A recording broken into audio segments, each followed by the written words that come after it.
പെൺകുട്ടികൾ അന്ന് ഉയർന്ന് പഠിക്കില്ല, ഒരു സമുദായത്തിലും പഠിക്കില്ല.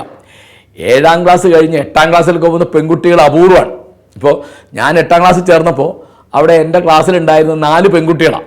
അതിൽ 2 മുസ്ലിം പെൺകുട്ടികൾ, വേറെ 2 ഹിന്ദു പെൺകുട്ടികൾ. അപ്പോൾ മുസ്ലിം വീടുകളിൽ അന്ന് പഠനത്തിൻ്റെ അതിര് എന്ന് പറയുന്നത് പെൺകുട്ടി വയസ്സറിയിക്കുന്നവരെയാണ്. എൻ്റെ അനിയത്തി മാളു എന്ന് ഞങ്ങളവളെ വിളിക്കുക, അവളുടെ പേര് ഉമ്മയ്യക്കുട്ടി എന്നാണ്. സാധുവാണ്, അവൾ നന്നായിട്ട് പഠിച്ചിരുന്നു. പക്ഷേ നിർഭാഗ്യവശാൽ അവൾ 6ാം ക്ലാസ് പഠിക്കുമ്പോൾ വയസ്സറിയിച്ചു. പിന്നെ സ്കൂളിൽ വിട്ടില്ല. ഉമ്മയും ഉമ്മയുടെ സ്നേഹിതകളും കൂടിയിട്ട് അവൾ സ്കൂളിൽ പോകണ്ട, കാരണം പെണ്ണായല്ലോ, ഇനി സ്കൂളിൽ പറഞ്ഞയക്കാൻ പറ്റില്ല എന്ന് തീർച്ചയായും. അന്ന് എൻ്റെ ബാപ്പ മംഗലാപുരത്താണ്. ബാപ്പ വന്നപ്പോൾ ബാപ്പ അത് വളരെ നന്നായി എന്ന് അതിനെ അനുകൂലിച്ചു. അന്ന് മാഷന്മാരും ടീച്ചർമാരൊക്കെ വീട്ടിൽ വന്നിട്ട് പറഞ്ഞു, എനിക്ക് ഓർമ്മയുണ്ടത്, ഞാനന്ന് 8ാം ക്ലാസ് പഠിക്കുക. അപ്പോൾ അവളെ പഠിക്കാൻ പറഞ്ഞയക്കണം എന്ന് പറഞ്ഞു.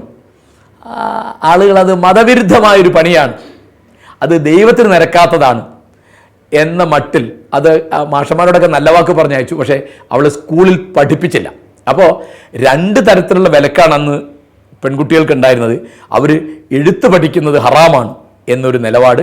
പിന്നെ ഇനിയിപ്പോൾ എന്ത് പഠിച്ചാലും വയസ്സറിയിക്കുന്നവരെ, കാരണം വയസ്സറിയിച്ചാൽ അടുത്ത കൊല്ലോ അതിൻ്റെ അടുത്ത കൊല്ലോ കെട്ടിക്കാം.